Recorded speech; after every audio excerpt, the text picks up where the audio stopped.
everybody. It's Sarcasm Speaks. Jared and Bob are here with Jones. What's up, Jones? Yo, How's it going? it's going. I'm glad to see that you survived your ride home on Sunday. Yeah, fortunate. Yeah, unfortunately. Did the panic attack kick in over the Delaware Bridge or No, actually, no. I think the non-hangover pills that were shelling out during the reception really helped. yeah.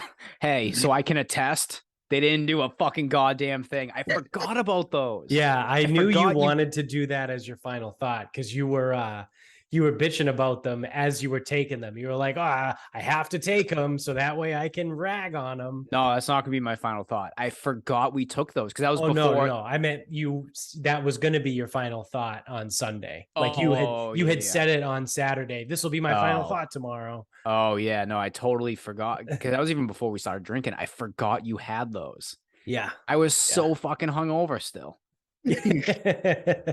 I was good. I took 2 packs, so what ended up being 4 pills. Shout out to DHM Detox and No Days Wasted. Not a sponsor of the show, but fuck, if anyone was going to be, they probably should be. Why? They don't work.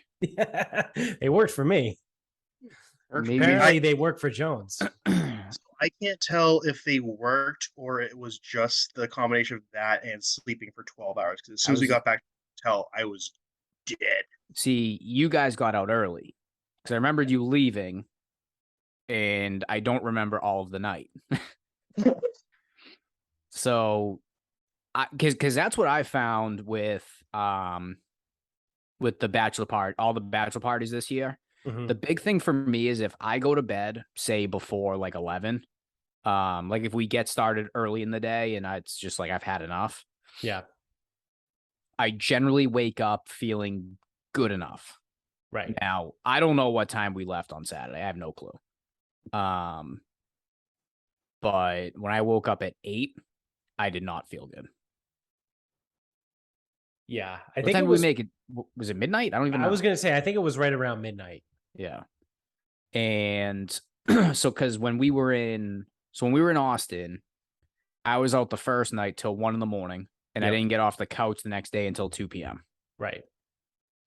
Then the next 2 nights, we did our damage during the day and we didn't go out, whatever.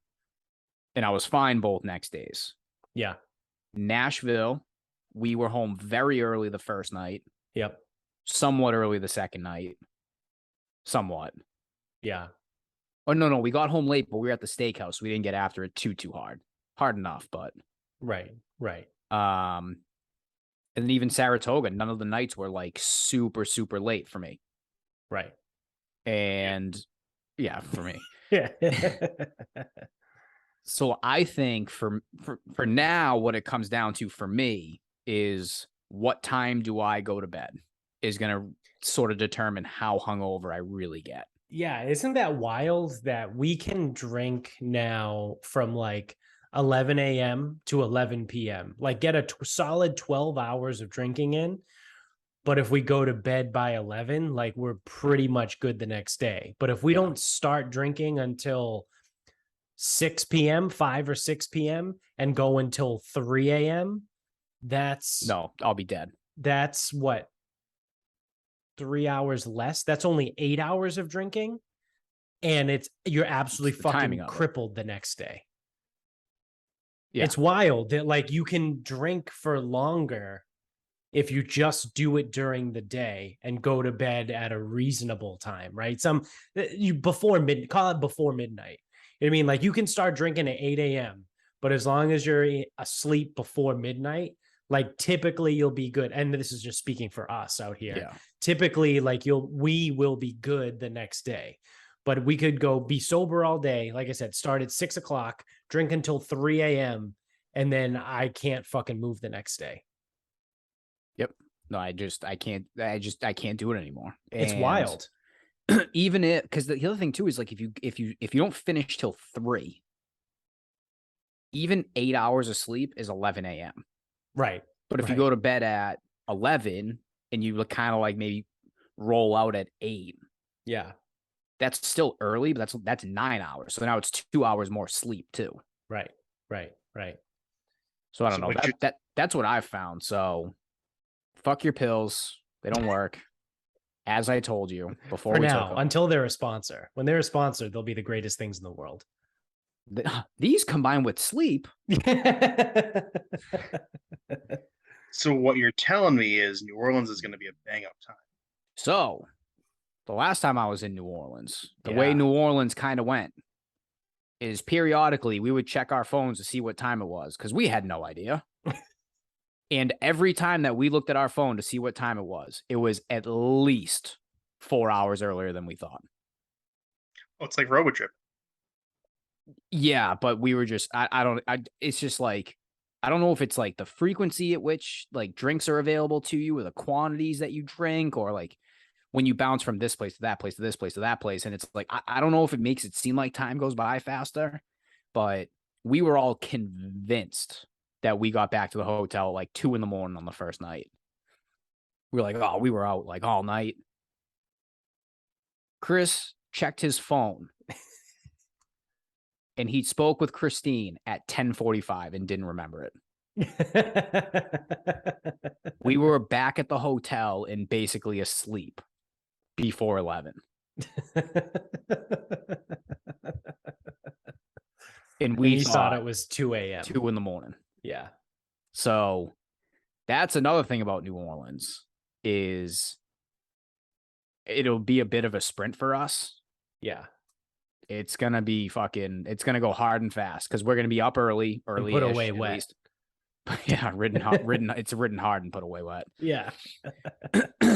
And like we're going to be getting after it and then it's just like wow, I am out of gas.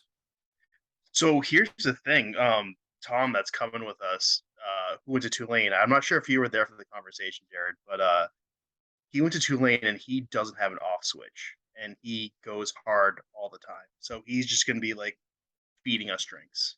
Hopefully they're not green, but he's just going to be feeding drinks. He just doesn't stop. No. So is that like if you combine? Is that like a combination of like Dickie and Vinny? Yeah, college Dickie. To be fair, if you combine college Dickie and present Vinny, what Vinny's drinking ability? Yeah. Is that Tom? Yeah, basically. That's terrifying. Oh, dude, Jones isn't going to be able to have a hand grenade because they're green. Oh. You'll probably still have one. You might have to make an exception. I was going to say it's probably because here's the thing though. It's like because generally the green drinks, they made you feel so bad. You are guaranteed to feel that way. Right. That's true. Like you could drink all clear, like take whatever fucking motto you want. Beer before liquor, never been sicker. I just stick to one thing. I only drink clear. Doesn't matter. You are going to feel awful. Wet Willies, frozen hurricanes. Oh, Wet Willies. God damn it. You ever been to a Wet Willies, Jones? No. What's a hand grenade? So a hand grenade is made with Surge. No. So the best way I can describe a hand grenade. So you get them at the Tropical Isle. I think there's a few of them on Bourbon. There's one on a corner. I don't know. I'll find it. It'll be like Drunken Recall. It tastes like Surge and grain alcohol. And the worst part is you smell like Surge for like 3 days. Great for 6 I believe it's grain alcohol, Midori, which is what did us in the last time you had green drinks. In like oh yeah, a bunch of other shit. I got it right here. It's gin, grain alcohol, rum, vodka, and melon liqueur, which is Midori. Oh no. So that's what it is. It's a mixture of those 5 things. Now, I'm looking at the recipe, which is effectively what I made in college. nowhere on this recipe. I'll hold it up for the YouTube show. I know it's backwards, but nowhere on here in this recipe does it say anything that's non-alcoholic. So if you kept reading, does it say anything like smash it with soda water or something? Because mix ingredients together, pour into a glass, serve in a highball. And that's it. Oh wow. There's it doesn't say like mix in a club soda. It comes in a big tall, like a tall, skinny like thing. Yeah. And you get it with no ice, you pay a little bit more, but whatever. I mean, I guess that's what I've been told. And yeah, they're great. Here it is. This is great. I don't know what this is. This is leaf.tv, but it's a whole rundown on how to make a New Orleans hand grenade cocktail. And it's like, when thinking of New Orleans, the first thing you think of is Mardi Gras, whatever, the New Orleans hand grenade. Strolling through Bourbon Street, the history of the hand grenade, all this bullshit. Yeah. So this is what you do. Tropical Isle hand grenade do's and don'ts. While the bar keeps its exact recipe top secret, they do admit to the hand grenade having a wonderful melon flavor, with lots of liquors and other secret ingredients. So yeah, one of them is they probably take a big trash barrel, don't clean it, put all the ingredients in the trash barrel, mix it around, and then serve out of that. Yeah. So this is really funny. The hand grenade drinking guide. Drink number 1 will lift your spirits and make you happy. Drink number 2 will give you a nice buzz. Don't need to. Drink number 3 will result in complete loss of your inhibitions. Drink number 4 will cause you to dance in the streets. Drink number 5, you're on your own. And then there's like an asterisk at the bottom, and it says fucking hand it says tip. We don't recommend drink number 5. I wouldn't even go as far as to say number 2. Yeah. But it says the same thing here for the ingredients. It's gin, grain alcohol, Midori, rum, and vodka. It doesn't say anything about mixing in non-alcohol. Yeah, like, because that's the thing is I remember, obviously I had one, but like I don't remember like what it actually consisted of. That's just, I can tell you what it tasted like. It tasted like Surge and Everclear. Yeah. I think at that point I just want to hug a hand grenade. I mean, like they really should give at least, like, I mean, we'll have a group, like they should at least give us one hand grenade for the group. Yeah. Right. Yep, and it comes in a cool little glass that looks like a hand grenade. It's plastic, don't worry. Yeah. It's made in the USA too. They want you to know that at Tropical Isle. So yeah, see, the way I look at it is you go there, you get one, and then you just move on with your lives because it's not that good, but you got to say you had one. Yep. Sure. Because there is an element of touristy shit that we like by fucking contract have to do. And then we can like, not. Well, I mean, I don't think we're going to like, I can't imagine just doing anything like. Oh no. Like, so this was great. So you got to get some beignets.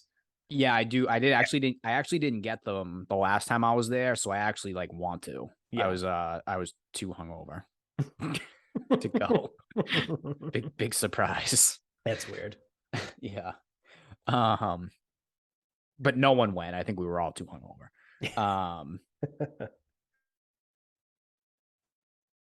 What was I? Oh! So I was playing golf with 2 guys, and like they're older, travel for work, families, kids, whatever. And they were like, "Listen, hey, like I might not fit like the bachelor party thing, but like the World War II museum is like phenomenal." They were like, "It's like one of the best museums I've ever seen. Like, it is awesome." And I just look at him, I go, "Oh yeah, hey man, that'll be cool. Like, we got a couple Air Force people, like it'll be fine, like whatever." And I'm in my head thinking, I go, there is no way that we A, make it, or B, are in any way, shape, or form eligible to be in a place like that. No way. It's also not worth it either, right? Like, so the first time I went to Nashville, I went there for a week, and I went, and we went to the Country Music Hall of Fame, and literally 3 minutes in, I was like, do they serve alcohol here? Because I could use a drink. I think that would be my biggest issue. The most boring thing ever. Like I just kind of walked around and was like, cool. It's nothing really to do. Now, listen, I don't doubt if someone's telling me that, I'm sure it's good. Like I really am. I'm sure the World War II Museum there is very good. If he thinks it's the best that he's ever fucking seen or whatever the fuck, then I'm sure it's at least better than okay. I just know we're not going. Like, yeah, not a chance. It's just like, there's no way. Yeah. Like I'll be looking around, like, can I get 21 beers? And they're like, we're not at the beach. It's like, well, does anyone have 21 beers? Yeah. So I yeah, can't wait for that 6 a.m. flight. That's gonna be awful. Yeah, on Monday morning. Yeah. Yeah. So I'm just not. Yeah, just don't go to bed. There's no point in going to bed on Sunday. No. I'll be like what time we fly out on Monday. I don't remember. I want to say it's like 1:30. Okay, that's not bad. That's very doable. Yeah. But yeah, so we got to get beignets. Got to get some hand grenades. You gotta get boudin too. The what? Boudin? What's that? Yeah. Rice-filled sausage. Oh, whoa. Yeah, we can do that. Yeah, that sounds good. We can probably, if we do it, me and you got to go early. We can probably find some decent bourbon. Yep. But like, that'll start us off and that'll be it. Yeah. We can skip patios because hurricanes are fucking terrible. Like I'm sitting here like hand grenades. Oh, it's funny because they're awful. Like, but you can stomach one. I drink a hurricane. I couldn't even stomach the fucking thing. They were awful. So outside of, unless you really want to be able to say you had a hurricane, like in which case, hey, I'll have one. They are not good. What was your drink? The zombies? Oh, and at any of your various Polynesian places, yeah. Zombies are fucking amazing. I love a good zombie. They gotta be good though, because if it's a bad zombie, it is bad. I've had some bad ones that are just not good. Even worse is a bad Mai Tai.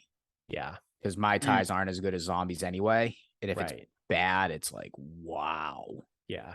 What did you make this with? Fucking scotch? Like, what the fuck is that? Yeah. Yeah, it's like, oh, it's Mai Tai. Is that battery acid and scotch? Nope, just battery acid, please. Thanks. Yeah. Can I get a float of cyanide on top? Yeah. It's like the rusty nail. That's the worst drink I've ever had. Oh, yeah. Wasn't that on the poster? It was on the poster. Like Drambuie and something. Drambuie and scotch. That sounds fucking disgusting. So I had one. I ordered one time because so Cunty Chris and I are out and we're already banged up and we're looking at the menu and we see the rusty nail and it's like, and he starts laughing. I go, what the fuck is so funny about a rusty nail? I go, it's awful. I've made one before. He goes, one of the clients at the gym, his father used to drink them all the time. Like that's all he drank was rusty nails. And he's like, I don't get it. The rusty nail's not that good. And he's drank like a rusty nail twice in his life. Or like, I mean, like twice in his life as like an adult, like not with his father. Right. And I think once he crashed his skis and I don't remember the other one. Like, I don't know if he was like throwing up all night or what, but he goes, the rusty nail. So we got 2 rusty nails and sent him a picture. Great. Hey, go us. Yeah. Dumbass. And they were gross. Awful. So bad. We had port wine that night too, because they brought us the wrong thing. Port wine can also fucking fuck off. Gross. Yeah. Have you ever had it? Wine is... It's like juice. It's wine syrup. Yeah. It's thick. It's like kind of sweet, but still it's wine. Like, yeah. So it's like when people, this wine is sweet. It's like, it's sweet for wine. This is not sweet. We're not drinking Hawaiian punch here. Hawaiian punch is sweet. Right. I actually prefer the Hawaiian punch. Yeah. Port, it just feels like like molasses wine. Yeah. Is it like really? It's not quite maple syrup, but it's it's not close. actually that thick, but it like coats your mouth like that. I think that's what gives it like what makes it feel thick, because it's got to have the same consistency as regular wine, right? No. Yeah, I mean, it might be a little bit slightly more viscous. I think you're onto something there. Yeah, okay. Because I remember drinking it and being like, "Wow, this is awful." Yeah, but they brought it to us by accident and we didn't send it back.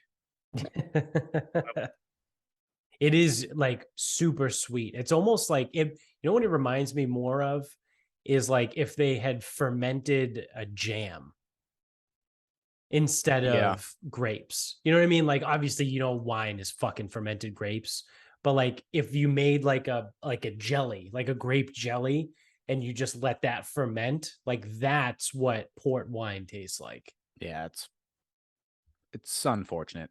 Yeah. Good for me. Yeah. Not for me. It's not awesome. No. I've had like a good one once that was like and by good I mean like it was a good brand. And it was okay. You know what I mean? It wasn't like, oh man, I'm gonna start buying this now. It was like I was fine, but like I would still rather just drink a regular glass of wine. Yeah. So I don't know. What other kind of debaucherous things are there to do in New Orleans? Well, there's only one debaucherous thing to do. It's drink. Well, I guess there's a lot of debaucherous like, is there things. any like spots we have to hit? The only, honestly, dude, like, so, it's Tommy, right? Jones? Yeah. So he'll have like the spots. Mm-hmm. I just know, for as much as I talk about this place, hand grenades at the Tropical Isle. We go to the beach to get beer in threes. Maybe try to convince someone to sell us an entire test tube rack, like Cunty Chris's brother. That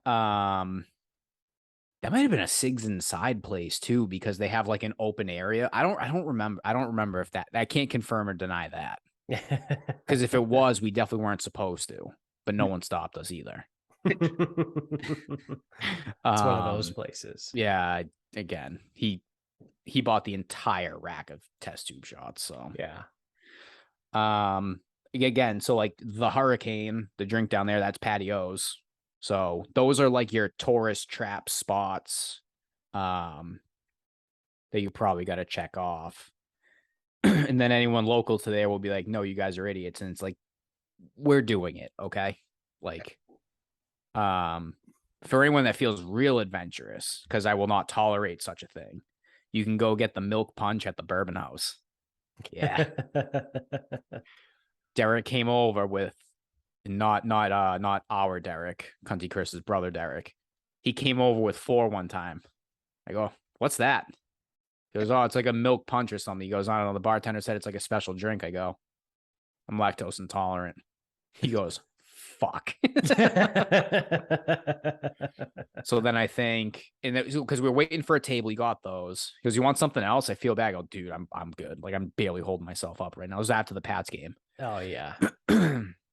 And like it was taking too long, so we like canceled our reservation, went somewhere to eat, and then Cunty Chris goes, I'm gonna go back to the hotel. He goes, I'll see you in 15 minutes. Like, what? Like, what's your issue? He goes, I'm gonna go make myself puke because I feel terrible and there's no doing the rest of today feeling like this. So we went back to the hotel, 2 cups of water, and yacked. 15 minutes. Met us at patios. Yeah. Hey, he's a man of his word. Yep. I got a frozen Hurricane walking to the place to get a regular Hurricane. Oh yeah. Yeah, Jones. So Wet Willie's, it's an open carry place. Yeah. Oh yeah. So Wet Willie's, you walk into Wet Willie's. There's no chairs, no seats, nothing like that. Maybe in the back, but whatever. It's just a big wooden bar.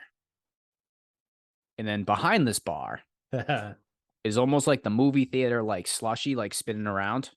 Yeah. But there's and like all of them contain alcohol. Some contain grain alcohol. Shock treatment. That was one we had in Savannah. Yep.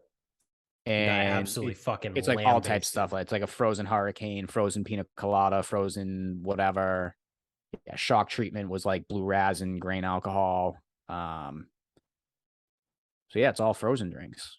You pop one of those, get it in the cup to go, start walking around. It's a great place, great spot. I think I'm way in on that. Oh, it's great because, I mean, again, well, the grain alcohol ones do pack whatever punch. The regular ones are usually very, very, like, there's booze in there, but like very doable. Yeah. The grain alcohol ones, yeah, pretty much you're scheduling a blackout at that point. Yeah. I understand their rules here. Right. Yeah. That was the best part. I forgot about that. So when we went to Savannah, it's the same thing, like open carry, like alcohol around. Anytime we went to a bar in Savannah to close our tab, you go up, you're like, hey man, can I close my tab? And they're like, yeah, sure. You want a couple to go? And it's like, yeah, yes. The answer every single time is yes. But like, that's how they get you. Like every time you go to close your tab, they're like, oh, do you want to take a couple to go? And then you're like, yes. And you take more to go. And then you're walking around the streets, drinking whatever you're drinking until you get into the next bar to do the same thing again. So there's literally at no point are you not drinking. I like the one bar in Savannah, somewhere on River Street. No big deal. I also don't know if their open carry is only on River Street, but whatever, not important. It was, the bar had 2 doors, like entrances to the place. And one of the doors was only pedestrian bar traffic. Yeah. So you would take one step in, you'd be at the bar, like 2 Bud Lights to go, grab them and leave. Yeah. That's a thing. Oh yeah. That's fantastic. Yeah, it wasn't Savannah. Yeah, no, that's what. Then I don't know what place it was, but it looked like a super fancy place too. And then like me and you just like trip and stumble our way up to the bar. Yeah. 2 Bud Lights. Thank you. You think New Orleans will have any historic stairs that we can fall down? Oh my God, the historic stairs. Do you remember those? Well, Jones, when you went to Savannah, did you see the historic stairs? We didn't actually go to Savannah. We stayed in Tybee Island. I thought you went to both because I remember you went to Tybee Island. No, so like when you're how would you describe like regular downtown Savannah? Is it kind of like a Boylston Street type of thing?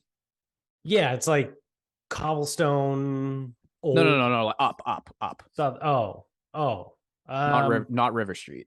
Okay. Yeah, then yes. It's like kind of Boylston-y, like they got like the big stores, restaurants, like sidewalks, urban, whatever. Yeah. Then you get close to the river, and to get to River Street, you got to go down. And it's like, it says, caution, historic stairs. These things are the steepest, narrowest fucking things I've ever seen in my life. Yeah. They are insane. It is an insane proclamation that people need to walk up and down these things. Like the step, I don't know what OSHA regulation is for stairs, but say it's not like this. 8 inches by fucking 6 inches, right? Like 8 inches across, like for where the foot makes contact, and 6 inches down. These things were about 5 inches where the foot hits and about 10 inches down. It was like, holy fucking shit, dude. Like it's literally like, wow, I am going to eat shit. They should honestly sell like mats, like mat rentals at the top where you can just ride down instead of fucking walking down. They install a Pegasus. Oh, the Pegasus. Did one of you eat shit on the way down? We didn't, but people have to. Yeah. Like, they have massive signs everywhere that say like proceed with caution, like all they have everywhere. Yeah, because like signs, like that's probably. Yeah, so it's like, again, it's like very like, so downtown is like very like urban-y, whatever, developed. So then you go down the historic stairs, and then it's all like cobblestone, tight roads, Southern. Like old. And then River Street runs along the river, and that's where all like the open carry bars are, and like Wet Willie's is down there, and like that's where like the mayhem really happens. Don't forget about the most beautiful street in the country. Well, that's way back. That's way Jones. away. That's Jones Street. Yeah, Jones Street is the most beautiful street in North America, actually, not even just the country. Yeah, that's where we stayed. We stayed there. Yeah, it was beautiful. Some would say the most beautiful in North America. I think Tom did mention that we have to go to the dungeon in New Orleans. I don't know what that means. Yeah, I don't know what that is. Yeah. I also don't I know Tulane's just it's in New Orleans, but it's a little away from the French Quarter. So yeah. I don't know what his thoughts. I don't know where any of these places are. So I've never been, and I figured probably be best to go with you guys. So yeah. And try not to get separated because it's not the safest place in the world. Not a great place. Not the best place. We're probably going to lose at least 3 times. Yeah. But as long as you're on Bourbon Street, you're fine. I think it's like if you venture off. No, you got to get it. It's not even just Bourbon. It's the whole French Quarter. If you get away from there, it can get sketchy quick. So it gets like a little sketchy on Bourbon. Like, yeah, pickpocketing's a thing. You got guys like on the street where it's like, hey, if I can, like I don't know what, like they like do like they like turning tricks and shit. Like yeah. Like it's like if I can guess your name, it's something like with your name. I don't know what the thing is. Like, oh, if I can guess your name, then you owe me $20. And it's like they just say your name, and then they demand that you pay them. So it's like shit like that. Like right. It's like the same thing. Like, you don't give the bums money. You don't fucking deal with these people. Like, keep your shit on you. Yeah. Simple stuff like that. Like, and that's in the heart of it. But like, yeah, when you get like out of the French Quarter, it's not good. But there's also no real reason to leave. Yeah. Right. So pay the cabbies. Like, could be any worse than West Baltimore. Yeah, nice. I did survive that. Wow. So if you're gonna venture away, do it at 7 a.m. Yeah, when you're looking for a fucking Starbucks. In hindsight, that's just really funny that we thought that like we were gonna find a Starbucks in West Baltimore. Like knowing what West Baltimore is, like there's no fucking Starbucks there. They don't exist. I also don't think you guys really intended on ending up in West Baltimore, but you just kind of did. Yeah. That's fair. Hey man, you trying to take any lines or whatever he said to Vinny? And he's like, nah, man, I already got a bunch of money wagering on this game. Yeah. Because I'll take your bets. It's like, yeah, I'm sure I'll see that money again. As we're standing in line at fucking whatever with Popeyes. Yeah. Shit. What else? Oh, actually, this is a good opportunity. So, Jones, I don't know if you've been keeping up with the show at all, but we got a YouTube strike, and I appealed it, and the appeal got denied. But the YouTube strike happened on the sandwich conspiracy episode, which obviously you were on. That's when we were arguing over what defines a sandwich and an open-faced bread and all that shit for like 45 minutes. Well, I figured what time better than ever to bring up what we were talking about earlier in our group text about oatmeal. Oatmeal. Before you start, what the fuck is a YouTube strike? So like it was also in community guidelines. It was also an episode where we talked about like the flu vaccine and COVID shit. So we got flagged for medical misinformation. Yeah. Oh, you guys got flagged for medical misinformation? Yeah. On YouTube. Yep. Yeah. Yep. It's crazy. Yeah. Because I went back and listened to the first like half hour of that episode, and you did like specifically say like, yeah, like I work in public health, but like I haven't read about any of this stuff, so I don't know anything about this yet. Like you literally said those words, but we got flagged for medical misinformation, so it's fine. Well, I'm sorry for that. Yeah, It was. I'm imagining it's not your fault. It's probably one of fucking us two. Yeah. Saying God knows what. I mean, I'm surprised it took that long. But we got a freebie. The first one's free. So the second strike, it's like a strike at housing. Yeah. Nothing happens the first strike, but the second strike, we like can't upload for like a week or something. I don't know. Yeah, it's dumb. So yeah, we were talking earlier about soups and being soup season, and I forget what led into that. Mostly about how soup sucks. Yes, that's important. Let the record show that soup blows. And that's how it started. I said soup sucks, and then in the same message, I said that chilies and chowders are not soups. Yes. And without getting in, because I knew we would probably eventually talk about this.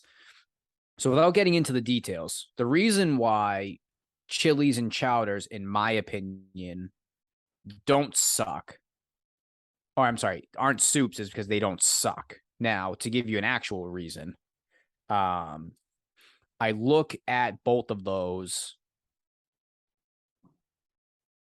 like they're thicker than normal. They usually have more stuff in them than normal. They're not broth based. Because like when you say soup, I'm thinking like, chicken noodle soup. And it's like, wow, what a waste of fucking time this is. Or even worse, tomato soup. It's like, oh my God, just make a pasta sauce and eat it with pasta. Like, why the fuck would I take tomatoes, water them down, and then eat them as a liquid? Why the fuck would I eat tomatoes as a liquid? That just doesn't make any fucking sense to me. Now, there are stews. Stews blur the lines because stews generally are soups just thickened up a little bit. Now, most soups. Most stews are fine. It's the thickening agent, I think. So what really pisses me off about soup is, one, it sucks. Two, it's just so like it's the lack of any thickener. Because I'll allow chilies, chowders, and maybe some stews. I mean, whatever. I can I guess I can allow it. I don't have to like it, but I can allow it. Regular soup, like, minestrone soup, it's like, wow, this is the worst way to present any of the foods that are involved in this soup. Oh, like, what do you mean? You don't like Italian wedding soup? Italian wedding soup. It's the worst way to eat a meatball. It's the worst way to fucking eat escarole, which, I mean, I would prefer not to eat any escarole. I would agree with both of those sentiments. Yes. Any vegetable that's in a soup is in its worst form. Yep. Boiled or simmered, whatever. Liquid and soft and shitty. So fuck soup. And it's also not a meal. Let the record show. Definitely do need to have something with said soup. Like grilled cheese, tomato soup. Like you need an actual like thing. Yeah, soup isn't good enough to live on its own. Right? Like you're not just gonna sit down and be like, oh, I'm just going to have some minestrone soup. It's like, well, what else are you going to have with it? You know what sucks the most, too, out of all the soups? Is the leftover Thanksgiving turkey soup. That is, by far and away, the worst. Well, that's just an abomination.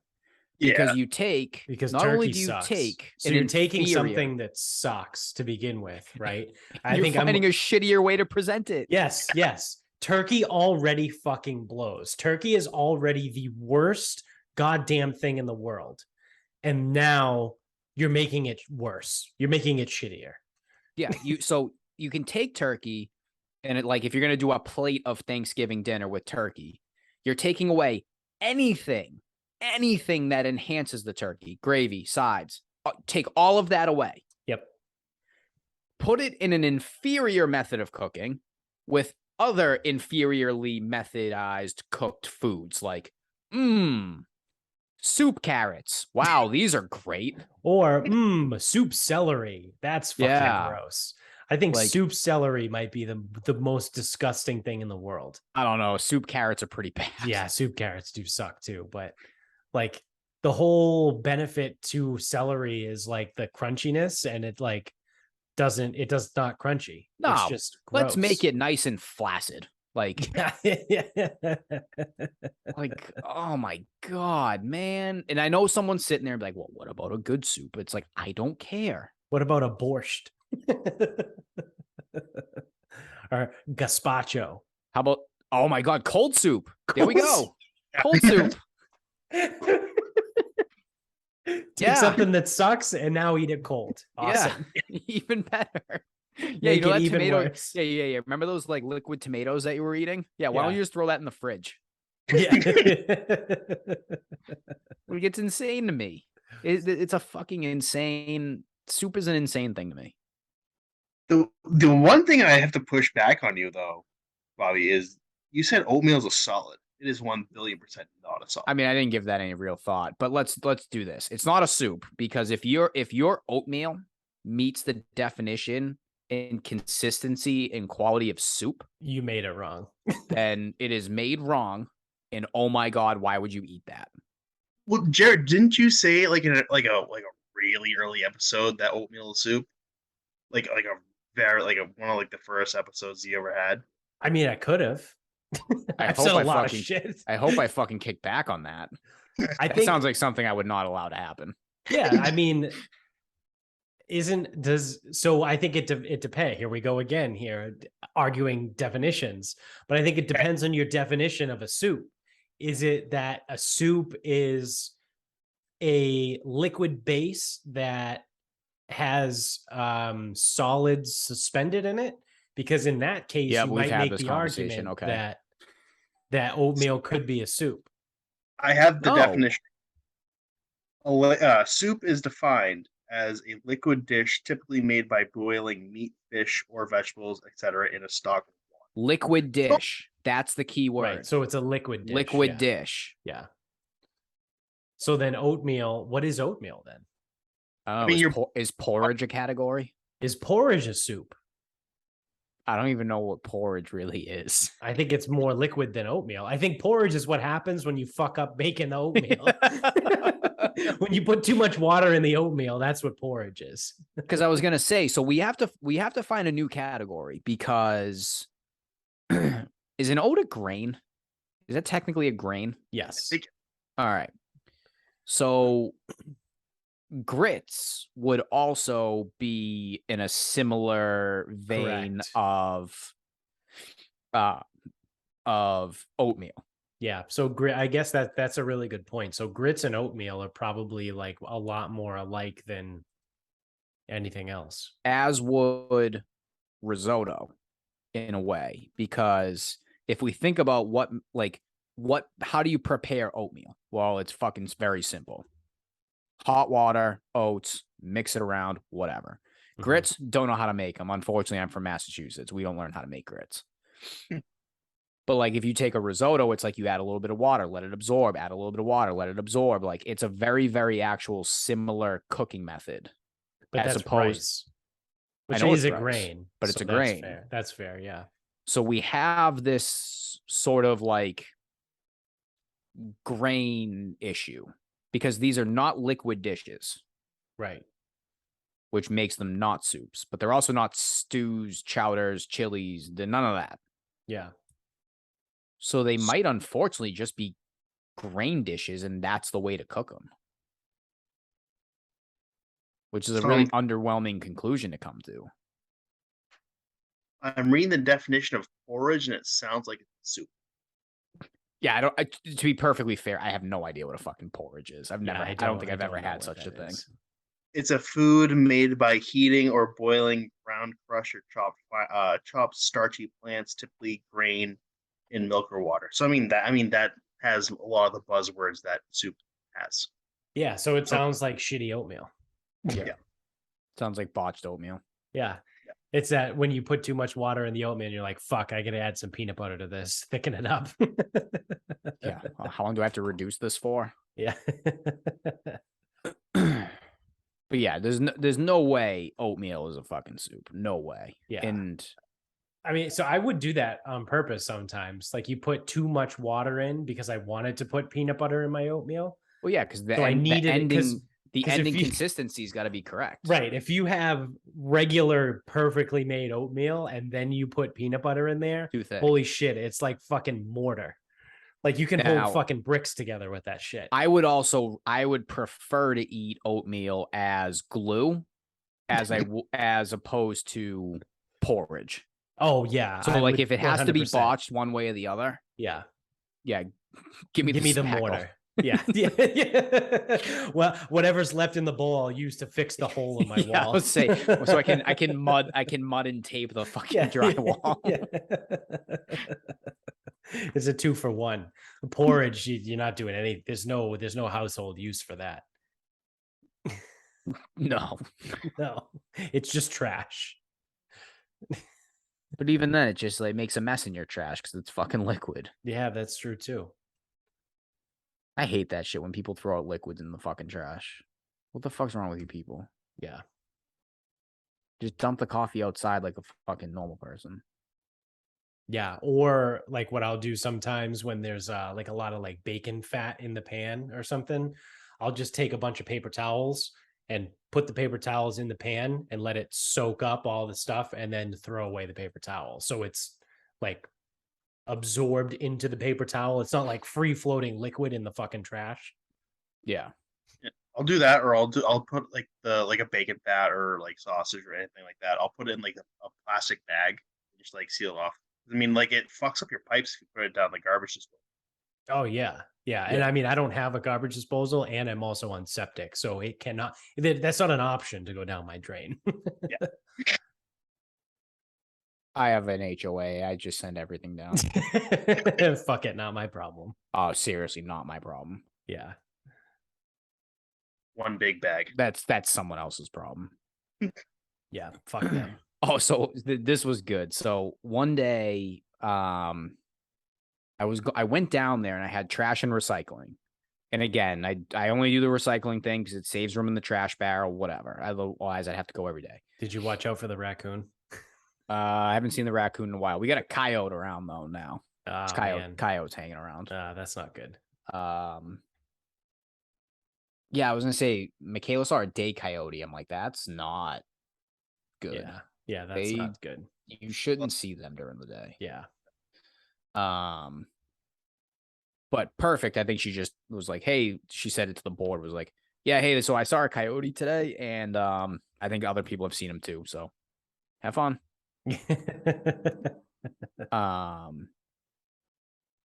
But like I went down there and someone's like, oh, I don't think the recycling got picked up this week. I go, oh, good. Everything's just trash then. And I just throw it all in the dumpster. Like, oh, really? That's a rule? I go, I mean, if you want it to be, I'm like, yeah, the recycling's full. What am I going to do with this? Fucking keep it? Yeah. No, it's all trash. Oh, I guess I'll just lug it back up to my house. Yeah. If the recycling is all full, then it's all trash. Yeah. It seems like a very simple equation to me. Very easy. Yeah. It could all be trash all the time. Right. But I play the game. Just so my father can continue to be right about recycling not being real. It's not. It's fake. We even proved it. We did. The state of California is fucking suing someone. Somehow. Yeah, Jones, did you hear that? No, but that sounds about right. Yeah, it was the state of California is suing, I don't know, big recycling because they lied about recycling. And like in the story, they say that they just burned the recycling. So it was literally like almost here to first. a T, whatever like Datz's dad had said like a year and a half ago when he was on like his Thanksgiving Day rant in like 2020. Yeah, it came true because in 2022, like an actual fucking state, one of the biggest ones in the country, was like, oh yeah, recycling people don't actually recycle. That's hilarious. That's California too. Yeah, obviously California would sue. But yeah, you heard it here first. Thanks, Steve. Yeah. Yeah. Thanks for your service. I wonder if he found another job so that he can retire. Yeah, I got to retire so I can get another job. Well, knowing him, that's. I was gonna say, I feel like that's basically the only option for him. Yeah, what's he? I literally don't know what else he would do. Yeah. Well, I mean, I know you said he wanted to go cut grass at a golf course. Well, that's the other thing. Like, his list of jobs is very, very restrictive. He wants to work early and be done early. Right. He doesn't want to talk to anybody. Right. And he doesn't want to have to do anything that requires any thought. So, I mean, cutting grass on a golf course checks all of those boxes. I can't really think of anything else that does check those boxes. I told him, I know someone who works down at the docks. I was like, you can work overnight and not have to talk to anybody. That's also. He sounds exactly like my father. Like, he retired from the prison system 12 years ago. Instantly got a job and is working more hours now. Like, motherfucker works 60 hours a week. What the fuck are you doing? You're getting your state pension. Like, fucking just sit on your ass and like relax. Yeah, that's the thing is, I don't think my father's I don't think he would, like, he's not going to retire because he's like ready to be done working. He wants to retire because he doesn't want to work where he works. Too many people. And he just fucks with them. So it's like, wow, it's it's weird. It takes 32 years to figure this out. But obviously he's in Medford and works in Medford. And then it's just like the people that live in fucking fantasy land, he just fucks with them. Like he'll just tell random people like with the so like someone comes to him and it's like, oh, the recycling's full. He goes, well, recycling isn't real, right? instead of addressing the problem, he just pisses these people off. I wonder where you get it from. Yeah, no idea. Yeah, weird. That's awesome. And then it's like he just messes with people's political views. Like, again, weird. Where do you get it from? You just purposely just take the opposite side. I think that's what he does. Yeah. I'm not like, again, so weird. But like, because that's the thing is I don't think he feels super strong one way or the other. But he definitely does not like people that are fucking irrational pussies about everything. Yeah. Which is most people. Especially Massachusetts. Well, yeah, and that's the thing. So, picking on people in Massachusetts, yeah, it's going to be a liberal side. But if someone came to him like hooting and hollering about God and shit, he'd be like, what's wrong with you? Like, you think God's going to come fucking fix your problems? Yeah. Because when your heat's broken, it's me, not God.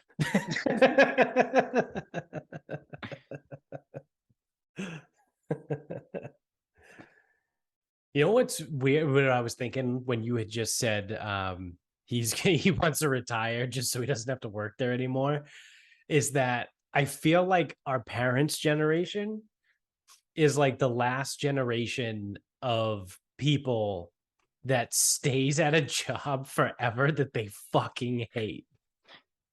You know what I mean? Like my mom has worked at her job for 41 years. Jesus. She started, this is the job she started when she graduated high school in 1981. So it's 2022. She's been there for 41 years. And she bitches and complains about it she's been bitching and complaining about it since I was a 40 kid, years. For about 15, 20 years. Like, it's like one of those things where it's like, these people just work at the same job for fucking 20, 30, 40 years. And it's like, what are you doing? Like, I think the longest I've ever worked anywhere might have been like 6 years, 5 years, maybe even. And it's like, at that point, I was like, I got to get the fuck out of here. I got to do something different. Like, I need something different. Yeah, I think it's also easier to move around now. I think we also have a lot more transferable now. That's the thing is like we have skills that right, like our parents don't have. Right. which is fucking weird because they have skills that I don't have. Exactly. Yeah, I was going to say. The problem is they're not it's a different set income of skills. generating skills. So right. Yeah, if my father needs to repipe the fucking basement, he can, but he's not a plumber. Right. Like if he's going to start redoing electrical, he's not an electrician. Right. Like he knows how to do all of this stuff, but he's not licensed to do such things. Yeah. And that's part of the problem is so he's got way more skills than I have, but at the same time, I'm actually really not sure if he can actually read. So that's a detriment to a lot of positions. Yeah. You don't need to know how to read to cut grass though. Yeah, or to fix the fucking entire HVAC system on a high rise. Yeah, exactly. This is what I mean. It's remember the boiler room office? Do you remember this? Yes. Yeah. He went out and cleared out the whole fucking boiler room so that he could have his own office so that everyone would leave him the fuck alone. He spent like a day and a half clearing out this fucking boiler room. That's amazing. Fucking A. Yeah, it's just it's weird, right? Because you just think, I don't know what it is. Maybe it's because we're so far removed from the generation that went through the Great Depression. I don't know if that had anything to do with it. Because our grandparents were kind of the same thing, right? My grandfather worked in the post office for 35 years or something, and then retired and got a full-time job working at a bank. So, but and he worked there for another 15 years or whatever. But it's I think my grandmother, she owned the family business. So that's the only job she had, but she did that for her entire adult life, basically. And then sold it off because my dad was yeah, fuck that. I don't want to run a business. So I'm even wearing the shirt from my grandfather's job, Linden and Malden Cement Block Company. Yeah. Dude, he worked with cement blocks. Yeah. If they didn't want him to work there anymore, where the fuck was he actually supposed to go? Right. Because that's the thing is some of those skills were so specialized. Or even my mother. So my mother was she did dictation. So she doctors speak into the recording. She takes it, types it all up, gets it back to them. Okay. Well, when she decided she didn't want to do that anymore, she didn't actually have any skills. Right. So it's okay, worked in a hospital admin. It's okay, cool. And then it's all right, well, we still have to teach you everything. Right. Yeah. I think there's something about, like I said, our generation is a lot more willing to learn new things, right? We can just kind of step into something and be I have no idea how to do this, but I'll figure it out type of attitude versus oh, I could never apply for that because I've only ever been a stenographer. You know what I mean? I don't know how to do math or bookkeeping. It's book learning. Because I think about it right, just in the last calendar year, I think I've had 5 jobs. Yeah, it's you just jump and they all have nothing really too much to do with each other, right? One was the job that I quit, which was in family services, but I ran the outdoor education department. So I went from running outdoor education to being a personal trainer in sales to being a middle school math teacher to trying to run my own business that focused on postural restoration stuff to now I'm a project manager for a move management consulting firm. Those are the 5 jobs that I've had since December of 2021. So in the last 10 months, I've had those 5 jobs. They have nothing to do with they're so fucking different. Talking about a psycho career scorecard. Yeah, exactly. Yeah. I hit career bingo just in the last fucking 9 months, 10 months. But you know what I mean? It's one of those things where I feel that's a lot more common for people our age than then definitely older people. And it's kind of even like weird with like the military too, because like I've been in the military going on 10 years. Like that's the longest job I ever had, but I still do like a whole bunch of random shit for the Air Force. And it's like you don't really like. It's just kind of crazy. Like, oh, like what are you gonna do afterwards? Like I don't know, just figure it out, I guess. Yeah. Yeah. Like there's a select few jobs, right, that you have to stay in.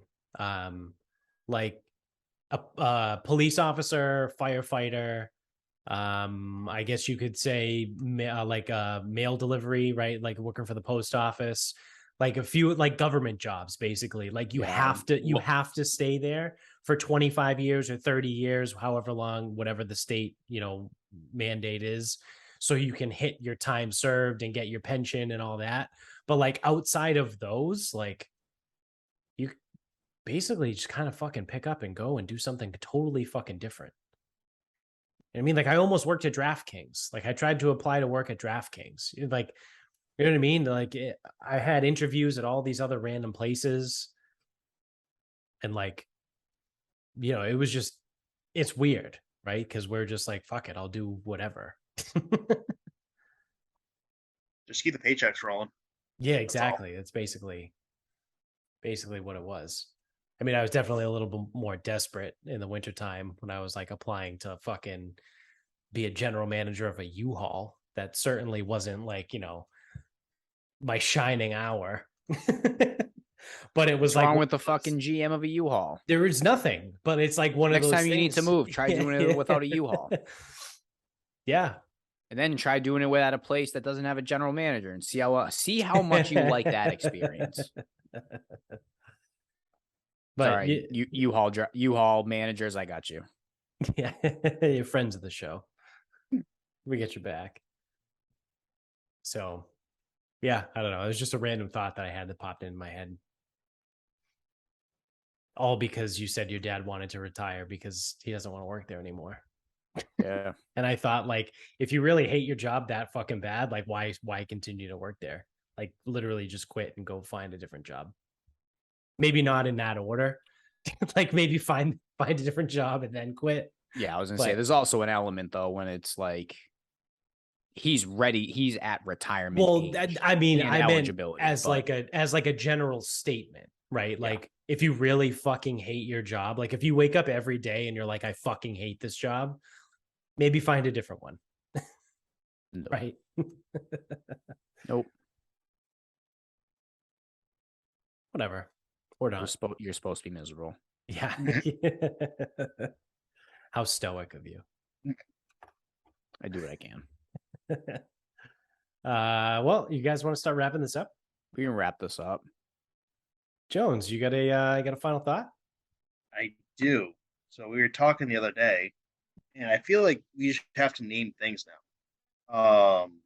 So I think I heard on the television or whatever, but they brought up quiet quitting.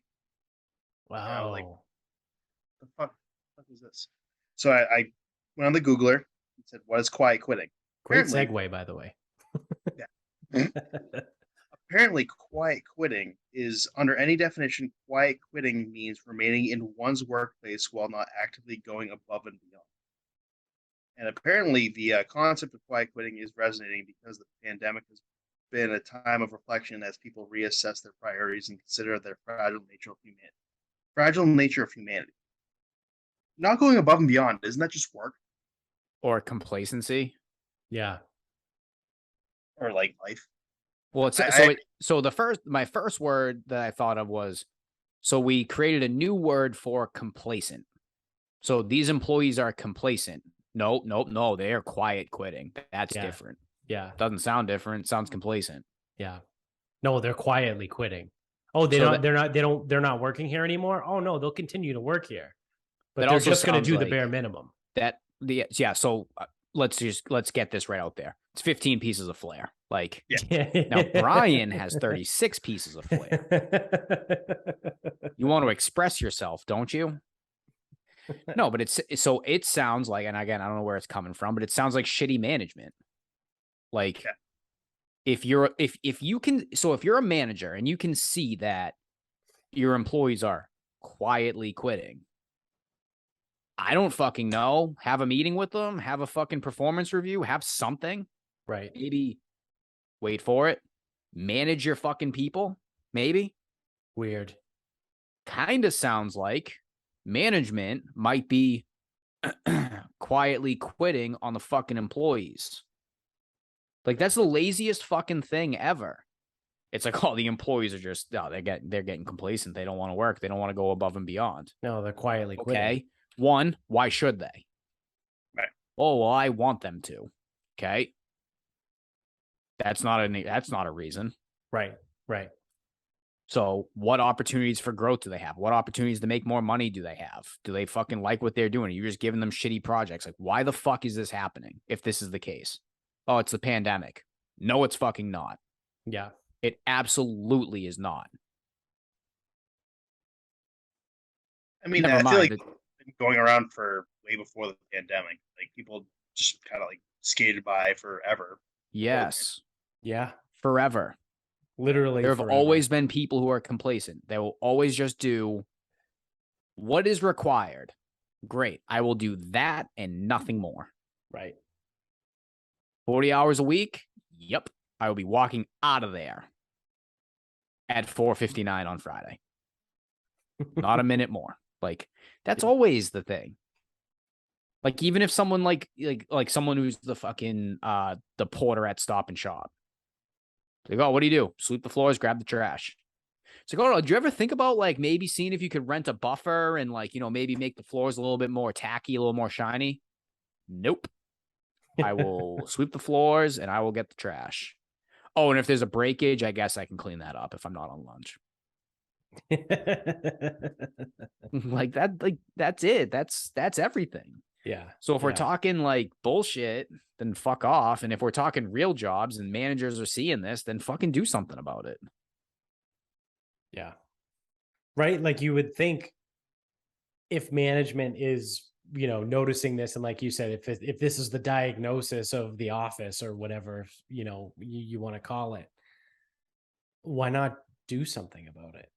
Now, I will also say, I don't know where most companies stand right now. I don't know if people are back. I don't know if they're not back. I don't know if they're hybrid. I don't know about any of that. I will say we could potentially see a little bit of a fucking trend.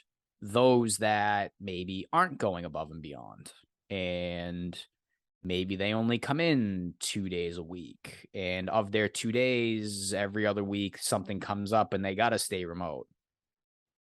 Couple of the people I know that work corporate, those are the ones to go first when they start laying people off. So yeah, that's something where it's like one of my guys, he's a little bit older. He's not ready to retire yet. He's probably pretty close. He goes, I've been offered to go remote twice in my life. He goes, I was also laid off twice in my life. I will be going back to the office. Yeah. Because those are the first people to go because they're not there in the first place. Exactly. Faceless. Yeah. So I think it's worth something there. Bullshit term. Yeah. Yeah, they're quietly quitting. No. They just suck. I suck. Yes. All right. You got a final thought? I got a final thought. And I saved this one for you, Jones. Fuck, marry, kill. Okay. Marinades, sauces, dry rubs. Now, if we're gonna split hairs, what's the difference between a sauce and a marinade? Sauce you add to cooked food, marinade you put on raw food. Yep. Can they be both? Yes. Probably marry marinades, fuck sauces, kill dry rubs. Just because I'm not good at dry rubs. Ooh. I haven't fucked them. That's a surprising one. Wow. Yeah. Because I would say I'm marrying dry rubs. I'm fucking sauces and I'm killing marinades. I have the exact same lineup. And that's unfortunately because marinades are getting dragged down as a whole. I think a lot of marinades are very, very underwhelming. I also think a black diamond steak marinade is fucking awesome. So it's not all marinades suck, but I can work the most, in my opinion, I can work the most without marinades. Right. You lose of the three, you lose the most in the marinade, right? Because you have a bag or some sort of vessel and you're marinating the meat in the marinade, and then you're taking it out of that and cooking it. So you do still have the flavor, right? But you're losing like the actual sauce of it. But the sauce, you're cooking whatever you're cooking, and then you're putting the sauce on. And then the dry rub just stays on all the time. You know what I mean? So like of the three, and it's why I agree with Dats. I had the exact same three with killing the marinade, is because you lose the most out of the marinade. And I also think if you told me that, like, even if you just flipped it to say you can only have one, I feel most comfortable making good food with dry rubs as opposed to anything else. Yeah. And that's almost universal for almost anything. Like, shout out to grillyourassoff.com. Use the promo code SarcasmPod when you check out for 10% off your entire order. All the fucking dry rub. They got like 12 different dry rubs over there. So that's what I use all the time. Because it's like, even like wings, like a fucking good dry rub is really fucking good on wings. Yeah. So that pork show I had the other day, or now, I did the dry rub. It was fantastic. It came amazing. But also like whenever I cook steaks now, I just do the black diamond marinade. Yeah, so I will say now that's why I wanted to be clear about, like, I just think for like, so it can just be my cooking ability. I think that I can make more consistent good food all the time with dry rubs first.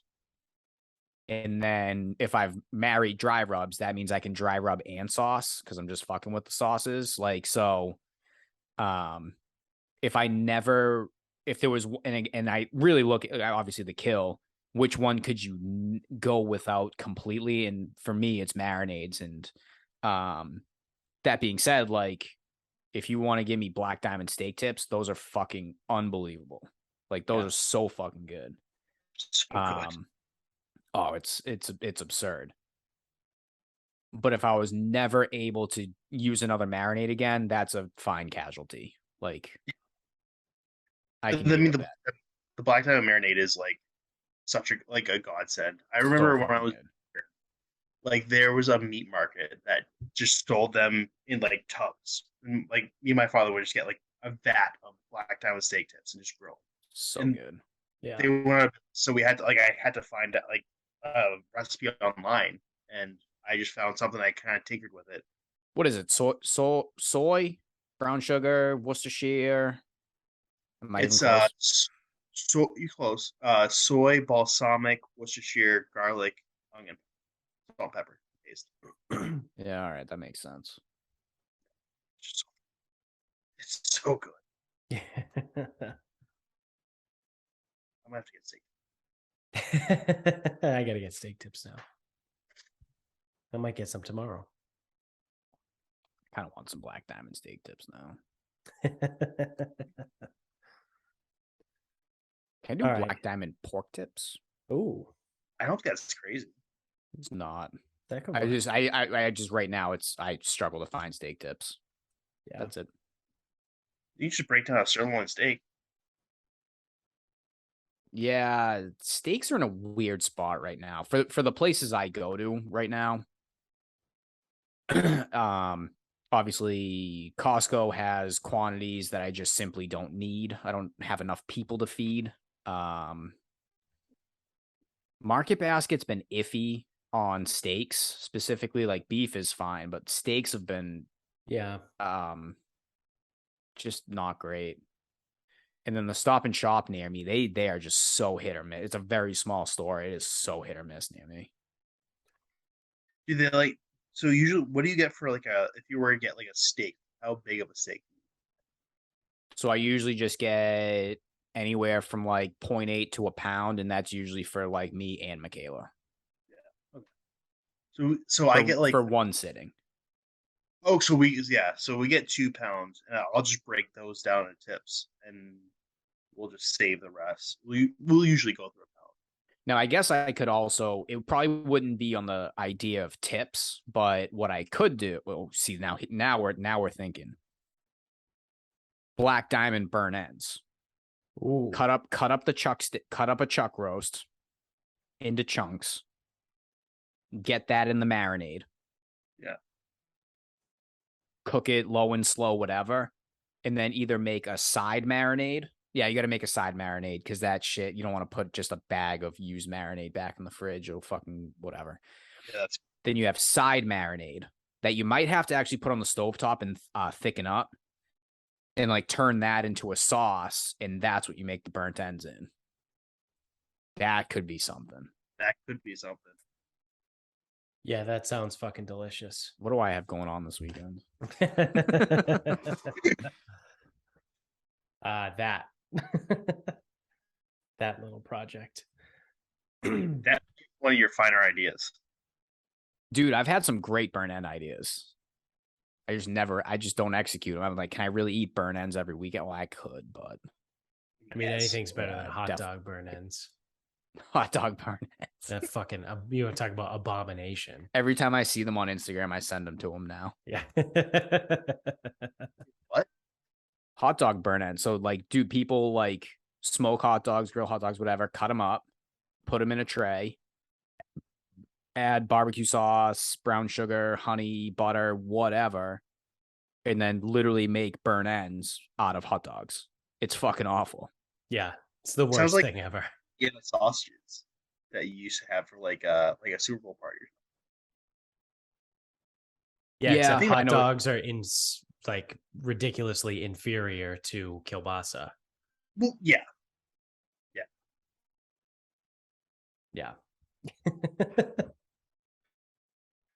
All right. Well, my final thought. Also, I've been holding on to for a while for Jones to come back. So I had to go back a little bit in our text thread here, but I found it all the way back to August 2nd. Jesus. Let me paint the picture for you here. So Dats texts us and goes, "The idiots at the gym are debating whether a bagel with cream cheese is better than a bacon, egg, and cheese, as if that's even close." God. So my take on it was bacon, egg, and cheese is by far superior, and it's not even up for debate. Like, I will not listen to anyone that tries to tell me that a bagel with cream cheese is better than a bacon, egg, and cheese sandwich. Now, Jones, to rehash, you had said you don't like eggs, so you can't comment, but you do prefer bagels. And you had a great take. An onion bagel with chive cream cheese slaps, which it does, but it is not, in my opinion, as good as a bacon, egg, and cheese sandwich. Yeah, that's hard when he doesn't like eggs, because as much as I want to attack his character, if you don't like the food that's essential to... Yeah. You can attack my character all you want. I didn't say I don't want to attack your character. I don't want to attack your character when it's potentially not your fault. I'll attack your character when it is your fault. So, which is a lot. To Jones's point, I think it is fair to say that the egg is the least impressive part of the bacon, egg, and cheese, right? Like, of all the parts of a bacon, egg, and cheese, like the bagel, if it's a good bagel, like if it's an everything bagel or an onion bagel, or shout out to Coffee Connection down the street from my house, has jalapeno cheddar bagels. Like, you get a fucking bagel that slaps, and then bacon. I don't need to say any more than that. I'll just say bacon. And then cheese is fucking delicious. So out of all of the things, the egg is probably the least, impressive part of the sandwich. There's no debate there. Eggs are, they are the cost of doing business. Right. They don't add, they don't take away, but they kind of need to be there. Right. Right. Now, I was listening this morning on at work. We have Spotify with ads. And I don't know what fucking disgusting fast food place has a bacon quesadilla. Probably Taco Bell because it's a quesadilla. Now, I think that's gross from a Taco Bell. I do wish it was more socially acceptable for bacon to be a standalone meat. It seems like it always has to be additional to something. Right. So for the bacon, egg, and cheese, do you guys usually do it on a bagel, or do you do it on like English muffin or like a croissant, or is it usually a bagel? If I'm ordering it from somewhere, it's usually on a bagel. If I'm making it at home, it depends whatever we have. My preferred bacon, egg, and cheese vehicle is a bulky roll. Yeah, shout out to Wacky Deli. Wacky Deli used to have them on bulky rolls. We used to get the triple play from Wacky Deli is a bagel with bacon, ham, and sausage and an egg and cheese. That was literally like heaven on a fucking bagel. I was also getting the Rise and Shine, which was a egg and cheese BLT, bacon, lettuce, tomato, no mayo, on sourdough. Yeah, that was good. It's a superior bread, by the way. Oh, sourdough is for sure superior bread.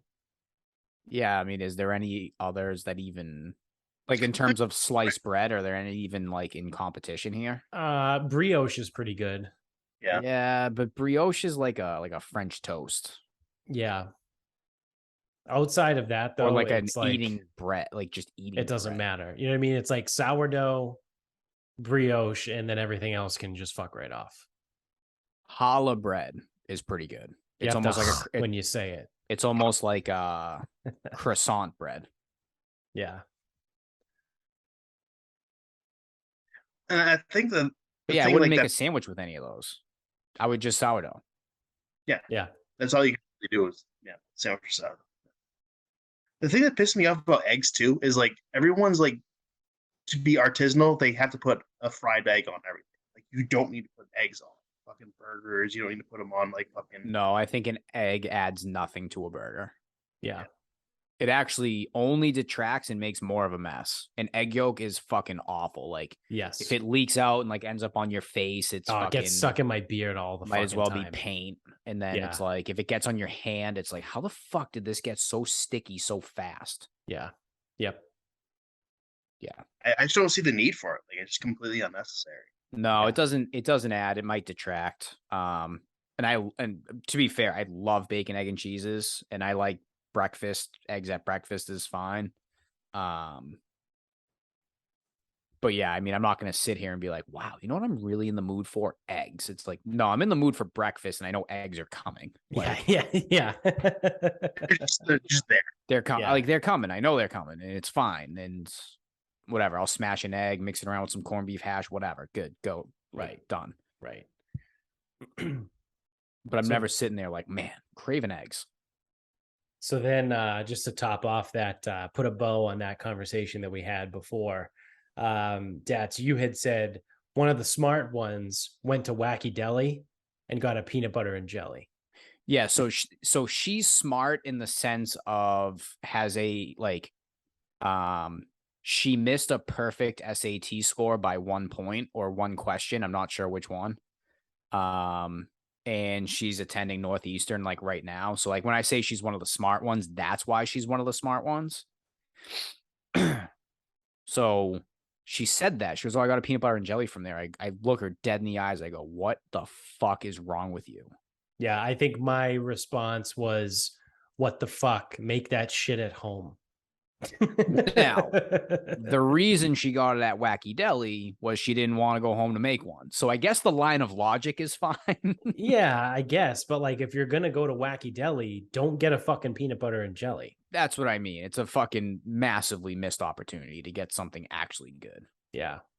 And it's like, how do you want a peanut butter and jelly that bad? Oh, I think she was coming to the gym or going to soccer. Like, it was something like, yeah. She's like, I didn't want to eat a lot because I didn't want to like throw up out there. And she didn't want to make it at home. So I'm like, your logic checks, but like, yeah, your actions should be like almost like at least some type of kangaroo court. Yeah. Like, I feel like I should fine you. Yeah. So at least maybe go sit in the corner or something. Yeah. I don't know. Yeah. So moral of the story is don't order a peanut butter and jelly from Wacky Deli. And I actually can't. Bacon, egg, and cheese is way fucking better than a bagel with cream cheese. I can't imagine ordering a peanut butter jelly from anywhere. No, unless you're like 2. Yeah. I mean, like if you take a 2-year-old out to dinner with you, I need to feed a toddler. Yeah, if I need to feed a toddler, I'll make them a peanut butter and jelly. You know, like imagine like going to any food store. Be like, yeah, I'll have a peanut butter and jelly. If I was working there, I'd be like, where's the child? It's for me. No, pick something different. Yeah, no, sorry. That's on the kids menu. You don't have a kids menu. Well, we do now. Pick something else. I want you not to have an Italian. No. Yeah. Yeah. All right. Well, I think that is going to do it for us. So thank you for watching. If you're on YouTube, again, make sure you click the thumbs up, subscribe, like, rate, review. If you're audio only, same over there, and give us 5 stars if you're on Apple and Spotify. Tell everybody you know about the show. Shout out to mybookie.com. Use the promo code SarcasmPod when you sign up to double your first deposit up to $1,000. You can get us on Instagram at Sarcasm Speaks Pod. Twitter is Sarcasm_speaks. Facebook is Sarcasm Speaks. Go to the website, buy some merch. Jones has the amazing coaster. There it is. You can get those and more at the website, sarcasmspeaks.com. Buy all kinds of stuff. And if you want to join in the weekly Sarcasm Speaks Pick'em Pool, it's not too late. You can still jump in. Jones just joined in this week. There's plenty of time left. You can obviously there's plenty of time. There's like fucking 15 weeks left in the season. It's $6 a week. Let us know. Reach out to us. We'll get you in. We'll get you signed up, and maybe you'll win. So until next time. Later.